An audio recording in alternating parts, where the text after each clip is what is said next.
సుపరిపాలనలో భాగంగా కోవూరులో ఎమ్మెల్యే ప్రశాంత్ రెడ్డి నెల్లూరు జిల్లా కోవూరు మండలం పరిధిలోని నందలగుంట ఎన్ఎస్ఆర్ కాలనీ మరియు పాటూరు గ్రామాలలో సుపరిపాలన కార్యక్రమంలో భాగంగా ఎమ్మెల్యే ప్రశాంత్ రెడ్డి పర్యటించడం జరిగింది. అనంతరం ఎమ్మెల్యే గడప గడప తిరుగుతూ ప్రజా సమస్యలను అడిగి తెలుసుకుంటూ పరిష్కార దిశగా కొనసాగించడం జరిగింది. తదుపరి ఎమ్మెల్యే మాట్లాడుతూ తెలుగుదేశం పార్టీ ముఖ్య ఉద్దేశం సంక్షేమం మరియు అభివృద్ధి అని, వీటిలో ఎక్కడా కూడా రాజీ పడే ప్రసక్తే లేదని, మన విద్యాశాఖ మంత్రి లోకేష్ బాబు కూడా విద్యా ప్రమాణాలలో ఎన్నో మార్పులు చేసి డిజిటల్ విద్యా బోధనకు పెద్దపీట వేశారని అన్నారు. అదేవిధంగా గ్రామాలలో విద్య, వైద్యం, ఉపాధి అందరికీ మెరుగ్గా అందాలని అధికారులకు సూచించారు. అదే కోణంలో ఈ ఏడాది పాలన మీద ప్రజల అభిప్రాయాలు మరియు సంక్షేమ పథకాల లబ్ధిదారులను అడిగి తెలుసుకున్నారు.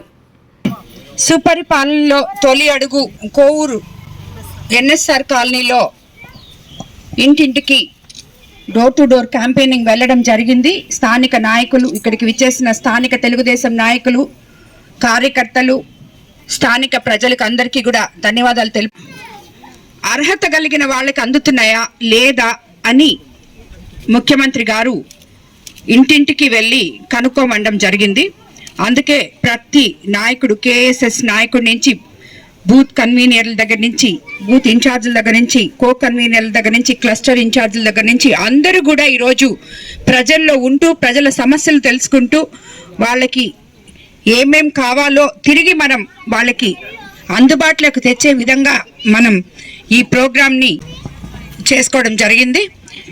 మీకందరికీ తెలుసు, చంద్రబాబు నాయుడు గారు ఒకవైపు సంక్షేమము, అభివృద్ధి రెండు సమపాళల్లో అస్తవ్యస్తంగా ఉన్న ప్రభుత్వ వ్యవస్థని సరిదిద్దుకుంటూ ప్రజలకి, పేద ప్రజలకి మంచి జరగాలి అనే కాన్సెప్ట్తో ఈరోజు మనము ముందుకెళ్తున్నాం.